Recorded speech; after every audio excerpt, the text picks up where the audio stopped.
পড়ছিলাম denim jacket কলমে অবন্তিকা তৃপ্তি পর্ব সংখ্যা ৩৯। পরদিন সকাল ৮:২০।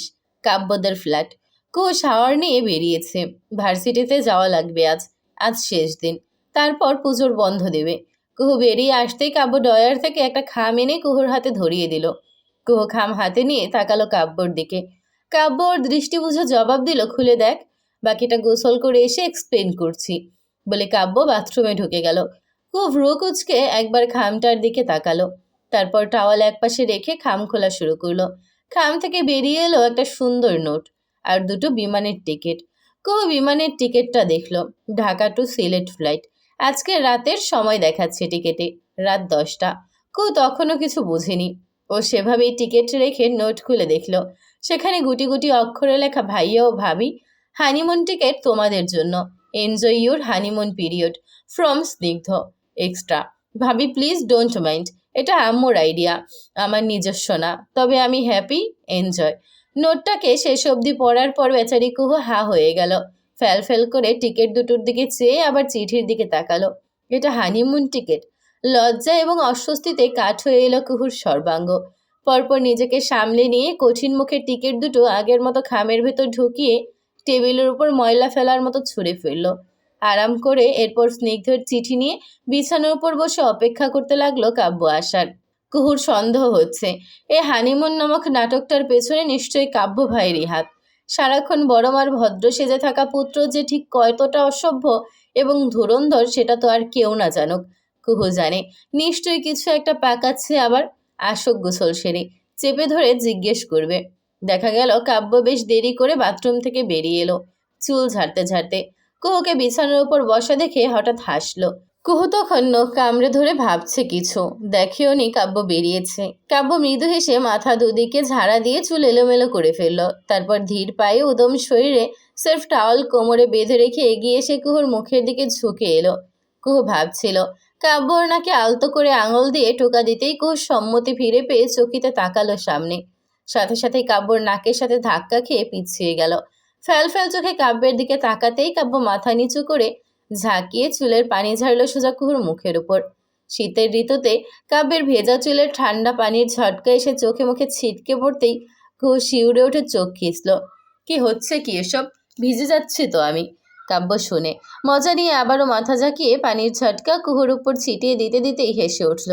কুহু তাকিয়ে দেখলো হাসিটুকু। কাব্য আর জ্বালালো না মেয়েটাকে। কুহুর নাকের উপর আলতো করে আঙুল দিয়ে টোকা দিয়ে বলল, নাক রেড হয়ে আছে বলে আবার মৃদু হেসে কুহুকে ছেড়ে আয়নার দিকে চলে গেল। উল্টো পাল্টা বলল না কিছুই। ওইদিকে কুহু সাথে সাথেই নাক হাত দিয়েছে। লাল? নাক লাল হবে কেন? কাব্যের দিকে আয়নায় তাকাতেই কাব্য ভ্রু উচালো। থমথম খেয়ে গেল তাতে কুহু। ভুলে গেল একটু আগের করা কাব্যের অত্যন্ত ছোট্ট একটা সুন্দর স্বামী স্ত্রী ধরনের রোমান্টিক আচরণ। আয়নার সামনে দাঁড়িয়ে কাব্য কুহু এবার যন্ত্রের ন্যায় বলল, টিকিট দুটো কিসের জানেন? কাব্য আলমারির দিকে এগোতে এগোতে যেন কিছুই জানে না ওভাবে অবুঝ কণ্ঠে বলল, কিসের? কুহু থামল। ভীষণ অপ্রস্তুত হচ্ছে বেচারি। কাব্য আলমারি থেকে টি শার্ট খুঁজতে খুঁজতে মগ্ন থেকে আবার জিজ্ঞেস করল, হুঁ বললি না কিসের? কুহু আমতা আমতা কণ্ঠে বলার চেষ্টা করল, হানিমুন। বাকিটা বলতেও পারল না কুহু। তার আগেই কাব্য টি শার্ট হাতেই কুহুর দিকে ঘুরে বলে, হানি কি? Honeymoon one word, easy word to spell. Kuhu থমথম খেয়ে গেল কাব্যের এমন কথাতে। ইতস্তত করে বলল, হ্যাঁ ওই হানিমুন। কথা হচ্ছে আমি যাচ্ছি না, বড় মাকে ম্যানেজ করুন আপনি। কিভাবে করবেন আমি জানি না। কাব্য টি শার্ট নিয়ে সেটা গায়ে জড়াতে জড়াতে ডোন্ট কেয়ার ভাব নিয়ে বলল, আই কান্ট, সরি। কুহুর খুব গায়ে লাগলো যেন কথাটা। বলল, কান্ট মানে? এটাই হানিমুনের নাটক করার আগে ভাবলেন না কেন? কাব্য আবার শুধরে দিল, হচ্ছে না, ভালো করে ট্রাই কর। Honeymoon, honeymoon. আর কান্ট মানে আমি পারবো না। আমার বিয়েটা আমি বাইরের কারোর কাছে হাসির পাত্র বানাতে পারবো না। আম্মু সেক্ষেত্রে একজন বাইরের মানুষ আমার কাছে। আই রেসপেক্ট দিস ম্যারেজ, তুই না করলেও। বলে কাব্য শান্ত দৃষ্টি কুহুর দিকে ছুঁড়ে আয়নার সামনে গিয়ে পারফিউম দিল গায়ের উপর। কুহুর মনে হলো কাব্যের দেওয়া পারফিউম ওর নাকে মুখে ঢুকে গেছে। এত বেশি দিয়েছে, খেয়ে ফেললেই তো পারে পুরো ইম্পোর্টেড বোতল। কুহু বিছানায় বসা এখনো। কাব্যের দিকে ঘুরে বসে বলল, আপনি তাহলে এই ড্রামা শুরু করলেন কেন? কে বলেছে হানিমুনের প্ল্যান করতে? কাব্য পারফিউমের বোতল টেবিলের উপর রাখতে রাখতে আয়নায় কুহুর দিকে ফ্রো কুচকে চেয়ে জবাবটা সোজা সাপটাই দিল। প্ল্যান? আমি এসব হানিমুনের প্ল্যান করিও নি, চাইও নি এখন। ইনফ্যাক্ট আমাদের সম্পর্ক ঠিক না করা অবধি আমি এত দূর যেতামই না। এটা আম্মুর আইডিয়া। শেষের কথাটা কাব্য ভীষণ ক্যাজুয়ালি বলে চুল ব্যাক ব্রাশ শুরু করলো। হা হয়ে গেল ওদিকে। ভীষণ ইতস্তত করে বলল, বড় মা, এসব সি, এটা কেমন অকওয়ার্ড। কাব্য ব্রাশ রেখে দিল এক সাইডে। ফোন হাতে নিয়ে কিছু একটা করতে করতে জবাব দিল, কিছু করার নেই। আম্মু বাধ্য হয়ে এসব করেছে। এটা আম্মুর ফল্ট না। কাব্য কথা বলতে বলতে নিচের ঠোঁটের কোনা দাঁতের ফাঁকে কামড়ে ফোনে জরুরি কিছু ঘাটছিল। এবার বলল, বড় মাকে সামহাও মানা করা যায় না, বা ইনডাইরেক্ট কোনো ক্যান্সেল প্ল্যান? কাব্য ফোনে তখনও ব্যস্ত। বিড়বিড় করলো আপন মনে, প্ল্যান? এসব কাজে ডিরেক্ট প্ল্যান করার হাজবেন্ড তো আমি অ্যাটলিস্ট নই। ভ্রু কুচকে কাব্যের এই বিড়বিড় করে বলা কথা শুনতে চাইল যেমন। কাব্য হয়তোবা সেটা বুঝতে পেরে গেছে। ও সাথে সাথে পরপর কুহুর দিকে ফিরে ভীষণ শান্ত স্বর নিয়ে বলল, আম্মু কষ্ট পাবে কুহু। অ্যান্ড আম্মু আমার বিয়ের ব্যাপারে খুবই সেন্সিটিভ, ইউ নো দ্যাট। উল্টাপাল্টা ভেবে বসবে। কুহু যে জানে যে শামিমার আচরণ এমন। আসলেই কাব্য কুহুর এই বিয়েটা নিয়ে দিনরাত শামিমাকে টেনশন করতে দেখা যায়। এখনও কুহুর কানের কাছে শামিমার রোজ হাদিস শোনান, যেমন আল্লাহ মেয়েদেরকে কাছে স্বামীর মর্যাদা উঁচু করেছেন। স্বামী ডাকলে ফিরিয়ে দিলে ফেরেশতারা সারা রাত ওই স্ত্রীর গুনাহ লেখেন। স্বামীর রহমত একজন স্ত্রীর জন্য। স্বামী খুশি থাকলে আল্লাহ খুশ থাকেন। কুহু জানে না এই হাদিসগুলোর সত্যতা কতটুকু। আজকাল তো ফেসবুকে ইসলামের হাদিসগুলোর বদলে বিভিন্নভাবে বলা হচ্ছে। তবু স্বামীমার এসব হাদিস বলার কারণ শুধু কাব্য স্নিগ্ধ সেরফ আদরের হলে কাব্য যে কিনা স্বামীমার কলিজা। কুহু তাই এসব ভেবে মিয়ে গিয়ে নিচু স্বরে বলল, আমি এখন কি করতে পারি? আমাদের সম্পর্ক অমন নয়, আপনি জানেন। আমি এসবে যেতে পারবো না। কাব্য এগিয়ে এলো। ফোনটা লক করে টেবিলের উপর রাখতে রাখতে বলল, এটা কেন ভাবছিস? আমরা স্বামী স্ত্রী হয়ে যাচ্ছি সিলেট। ঘোরার জন্যও তো যেতে পারি। সিলেট তো তোর যাওয়া হয়নি। ওখানে দারুণ জায়গা আছে দেখবার। কুহু বাঁকা চোখে তাকালো। তবুও আমি যাচ্ছি না। কাব্য এবার ভ্রু বাঁকালো। কেন? ভরসা নেই নিজের উপরে? কুহু থতমত খেয়ে গেল।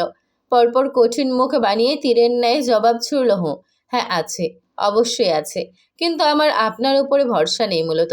কাব্য নিজের স্বভাববশত ডান ফ্রুটা উচালো। এক বিছানায় শুয়ে ভার্জিন আছিস, আর আমি কিনা ভরসার যোগ্য না? পরপর কাব্য সিলিংয়ের দিকে চেয়ে বড্ড আফসোস করে ডাকলো, খোদা, এই মেয়েরে কি মাটি দিয়ে বানাইছো? পরপর মাথা নামিয়ে কুহুর দিকে তাকালো। কুহু ভ্রু কুচকে কাব্যের দিকে চেয়েছিল। কাব্য এবার এগুলো ধীর পায়ে এসে সোজা কুহুর সামনে মেঝেতে হাঁটু গেড়ে বসে কুহুর গোলগাল মুখটার দিকে তাকালো, যে এখন রক্তিম হয়ে আছে। রাগে নাকি লজ্জায় কে জানে। কাব্য একটা দীর্ঘশ্বাস ফেলল হা করে। পরে কুহুর দিকে মাথা তুলে বলে গেল, আমাদের দুজনেরই টাইম দরকার, রাইট? একসাথে একটা আলাদা পরিবেশে গেলে তোর মন ফ্রেশ হবে। উর্মিকে আদৌ পাবো কিনা জানি না আমি। মেবি শুনেছি লন্ডনেও। আমি তবুও প্রুফ আনার ট্রাই করে যাচ্ছি। কিন্তু কুহু, যে বিয়েটা হয়েই গেছে সেটা কেন অস্বীকার করছিস? প্রুফ যদি না আনতে পারি তুই আমার বই থাকবি। হয়তো একসাথে থাকতে থাকতে তোর রাগও একদিন ঠান্ডা হবে। তবুও কেন তাহলে আমি প্রুফ খুঁজছি? রিজন তোর মনের সংশয়টা যেন একেবারে চলে যায়। প্রুফ না দিলেও you are still husband wife Kuhu. I think তুই এটা মানিস। হানিমুন মানেই যে ওসব স্বামী স্ত্রী টাইপ সম্পর্কই হতে হবে, এটা কোথাও লেখা নেই। আমরা দুজন কিভাবে ওই টাইমটা ইউটিলাইজ করছি, অনলি ইটস ম্যাটার, রাইট? কুহু তাকিয়ে রইল কাব্যের দিকে। কাব্য কথা বলার সময় এতক্ষণ ভীষণ মনোযোগী বক্তার মতো কুহুর সামনে বলে গেছে। কপালে দুটো ভাঁজ, ঠোঁট নাড়ছে কথা বলার ফাঁকে। হঠাৎ করেই একদম আচমকা স্বামী কাব্যের ভেজা স্নিগ্ধ মুখটুকু স্ত্রী কুহুকে টানছে ভীষণ। ব্রাশ করার পরেও ভেজা চুল কয়েকটা কপালের উপর ছড়িয়ে আছে। স্ত্রী কুহুর ইচ্ছে করছে হাত বাড়িয়ে স্বামী কাব্যের অবাধ্য চুল সরিয়ে পেছনের দিকে ঠেলে দিতে। হয়তোবা কুহু অন্যমনস্ক হয়েছিল, বা কুহুর মনে হঠাৎ ইচ্ছের বিরুদ্ধে পুরনো প্রেমিকা সত্তা উতলে উঠেছিল কোনোভাবে। তাই তো কাব্যের চূড়ান্ত ইগোয়ালি অভিমানী জেদি বউটা ওকে অবাক করে দিয়ে নিজের ফিনফিনে চুরি পরা হাতটা বাড়িয়ে মন্ত্রমুগ্ধের ন্যায় কাব্যের কপালের ভেজা চুল সরিয়ে দিল। সাথে সাথেই কাব্য থেমে গেল। কথা বলা বন্ধ হয়ে গেল ওর। এক প্রকার তাজ্জব আহাম্মক হয়ে কুহুর দিকে ফ্যাল ফ্যাল চোখে তাকালো। তারপর যখন কুহু আরেকটা হাত কাব্যের বাঁ গালে চেপে ধরে থামল, কাব্য হতভম্ব নজরে মাথাটা হালকা কাত করে ওই চেপে ধরা হাতটা দেখল। কাব্যের বুকটা কাঁপতে শুরু করলো আবার। কাব্য খেয়াল করেছে এটা যতবার কুহু ওর আশেপাশে থাকে ততবার কাব্য এই বৃষ্টির যন্ত্রণাটা উপলব্ধি করে। ওর এখনও শুরু হয়েছে হৃদযন্ত্রের লাবডাব, তারপর আবার লাবডাব, আবার আবার আবার। আস্তে আস্তে কুহুর আরেকটা হাত কাব্যের আরেক গালে এসে যখন থামলো, কাব্যের বোধ হলো ওর শ্বাসটাই আটকে আসছে। ও কুহুর দিকে চেয়ে চূড়ান্ত আসলে সে বিড়বিড় করলো, কুহু, তুই তুই এটা। কুহু শুনেও না, নিজের মধ্যেই নেই কুহু। কি করছে, কেমন করে 6 মাসের যন্ত্রণা ভুলে কাব্যকে নিজের থেকে ছুঁড়ে ফেললো, কেউ জিজ্ঞেস করলে উত্তর মিলবে না। কারণ যে ভালোবেসেছে সেই বিবেক হারিয়েছে। ভালোবাসার সাথে বিবেকের কোনো লেনদেন নেই। কাব্য হুডেড বিলাই চোখ দুটো কুহুর দুহাতের দিকে একবার চেয়ে দেখে, তাকালো কুহুর মুখের দিকে। কুহু তখন কাব্যের 2 গালে হাত রেখে কাব্যের চোখের দিকে অপলক তাকিয়ে আছে, পলক ফেলছে না।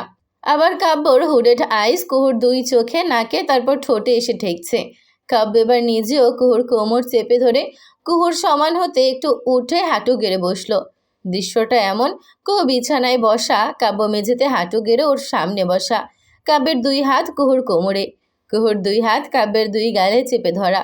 কুহু ছোট ছোট শ্বাস ফেলতে ফেলতে ঘোরের মধ্যে কাব্যের ঠোঁটের দিকে এগোচ্ছে।